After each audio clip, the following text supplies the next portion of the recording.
Gotta keep my head up, never get that low, cause I'm living this life, now it's all I know. Like, oh, it's the life I chose.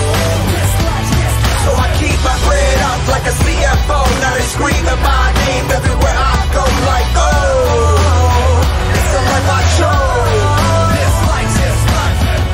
One life, one choice, gotta do it right. One chance of proving to the world that you was right. Like a match waiting for a spark through at night. Sitting contemplating if you're gonna make it through tonight. And rise up like a phoenix flying through the light. Or fly fast like a star shooting through the night. You see, man, the difference between you and I is I'ma keep doing what I do cause it's... Salut à tous, c'est Moussaci, j'espère que vous allez bien. On se retrouve pour la review de SmackDown du 18 février. Mais il a été préenregistré, du coup il a eu lieu une semaine avant. Enfin bref, le show commence avec Adam Pearce qui est dans le ring.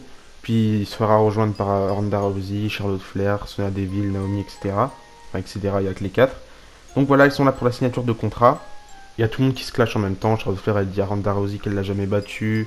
Elle dit à Naomi qu'elle l'a battue la semaine dernière. Puis après, Sonya Deville commence par signer le contrat. Pareil pour Charlotte Flair. Puis Sonya Deville fait comprendre qu'en gros, elle a rajouté une stipulation qui est, en gros, Ronda Rousey, elle devra catcher avec une main derrière le dos, une main attachée dans son dos. Du coup, elle catchera à une seule main, ce que je vous avais dit dans mes pronostics d'Elimination Chamber.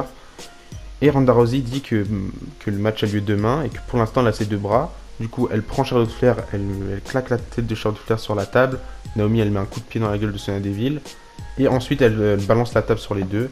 Et c'est comme ça que se finit ce segment. En backstage, on a Sheamus et Ridge Holland. Sheamus, il rappelle à Ridge Holland qu'il y a quelques semaines, il a perdu face à Ricochet. Du coup, ça nous mène à un autre match, mais cette fois-ci, Sheamus contre Ricochet. Le match était assez court en vrai. Et Ricochet, maintenant, c'est mon gars depuis que j'ai appris qu'il regardait One Piece. Je l'aime encore plus. Enfin bref, à la fin du match, il y a Ridge Holland, il essaye d'intervenir comme ça, il monte sur le bord du ring. Et du coup, ça fonctionne pas. Et Ricochet parvient à mettre son recoil sur Sheamus, là, son code breaker, pour la victoire. Du coup, première victoire de Ricochet. C'est peut-être maintenant que démarre son petit push. Après, c'est vraiment un petit push parce que je pense pas qu'il arrivera à obtenir un titre tout seul. Donc voilà. On a Sami Zayn qui est en backstage avec Kayla Braxton. Il nous parle de son match de ce soir. Il nous dit qu'il a rien à voir avec ce qui s'est passé avec Rick Books la semaine dernière.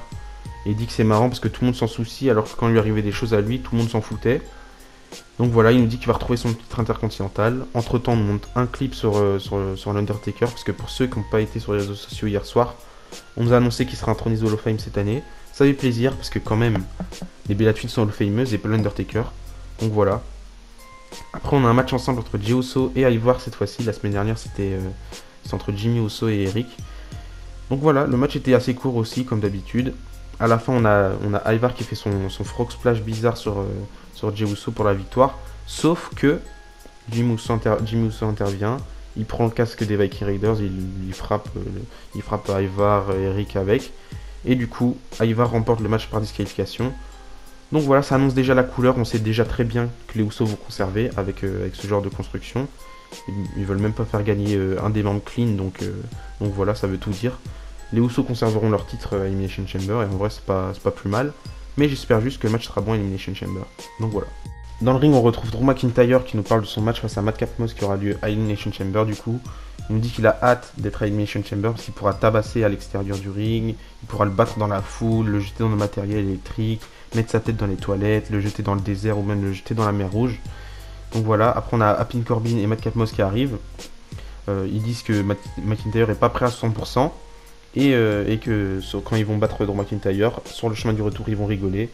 Donc voilà, après McIntyre il dit que Madcap Moss il a beaucoup de talent, mais il s'est aligné avec quelqu'un comme Happy Corbin, donc tant pis pour lui. Cette fois-ci c'est Nakamura qui est en backstage avec Kayla Braxton. Kayla Braxton demande à Nakamura c'est quoi ses plans pour ce soir. Et Nakamura lui répond, son plan c'est de mettre un coup de pied dans la gueule de Sami Zayn. Donc on a notre match qui commence, notre match de championnat qu'on attend depuis longtemps quand même. Du coup pour le titre intercontinental, Sami Zayn contre Nakamura. En vrai j'ai bien aimé le match, c'était pas dégueu. Juste il y a quand même un gros écart entre le NXT TakeOver Dallas et ce match là SmackDown. Je préfère large celui de TakeOver. Parce que en plus la situation elle est pas pareille. Sami Zayn il fait le miskin, enfin bref. Donc voilà. Et à la fin, là on l'avait su, parce que moi je l'avais su personnellement parce que je m'étais fait spoiler. On a Sami Zayn à la fin qui fait un petit paquet comme ça pour remporter le titre intercontinental. Donc Sami Zayn devient champion intercontinental pour la 3e fois. Voilà, c'est un petit peu triste pour Nakamura, mais je suis content pour Sami Zayn. Juste j'espère au moins qu'il fera un heel turn un face turn dans la foulée, comme ça on retrouve le Sami Zayn qu'on aime bien, même si je pense pas que ça va se faire parce que Vince, on dirait il est amoureux de ce Sami Zayn là. Et en vrai, tant que ça lui va bien, Sami Zayn, on peut que être content pour lui. Mais voilà, c'est assez triste pour Nakamura. Je sais pas ce sera quoi la suite pour lui, mais voilà. En plus, pendant le match, la foule n'était pas du tout à fond. En même temps, c'est normal, le titre il a même pas été défendu, donc tout le monde s'en fout. Tout le monde s'en fout du titre intercontinental maintenant. Et c'est assez dommage. Et enfin, on termine avec le dernier segment, le face-à-face entre Goldberg et Roman Reigns. Je sais pas à quoi il a servi ce segment parce que c'est quasiment le même que la semaine dernière. Enfin, que la semaine dernière, que quand Goldberg il a fait son retour. Enfin bref, vous m'avez compris. Donc Roman Reigns fait dans son entrée en premier. Comme d'habitude, il demande à la Nouvelle-Orléans de le reconnaître. Puis ensuite, Paul Heyman, il raconte sa vie. Il dit si vous n'avez pas eu l'occasion de voir Michael Jordan à son apogée et toutes ces grandes stars à son apogée, eh ben, on est à 14h de voir le meilleur Roman Reigns à son apogée dans le ring pour continuer à garder son statut de GOAT, comme il l'a dit. Donc voilà, après on a Goldberg qui arrive. Goldberg il prend un micro, il le jette par terre. Voilà, il avait envie de faire ça, j'ai pas compris. Surtout qu'il va reparler après, donc ça a servi à rien. Roman Reigns lui dit, comme d'habitude, que c'est son ring, que c'est sa WWE, etc. Ensuite Goldberg il prend le micro, parce qu'il n'en avait plus du coup, puisqu'il l'a jeté. Et il dit qu'il s'est trompé la semaine dernière. Il n'est pas le prochain. C'est pas Roman Reigns le prochain, mais c'est lui le prochain. Donc voilà.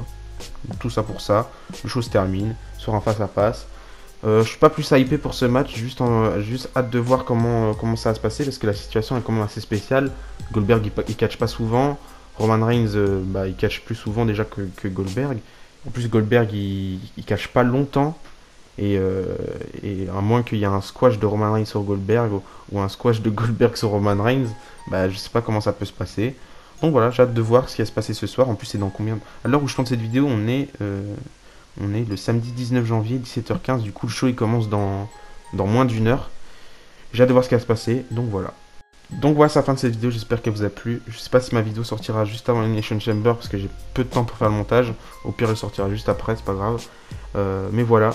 Dites-moi ce que vous avez pensé de ce SmackDown dans les commentaires. Et d'ici là, on se retrouve dimanche ou lundi pour ma review d'Elimination Chamber si j'ai le temps. Donc voilà. D'ici là, je vous dis à la prochaine. N'oubliez pas, tant qu'il y a du catch à l'espoir. Bisous.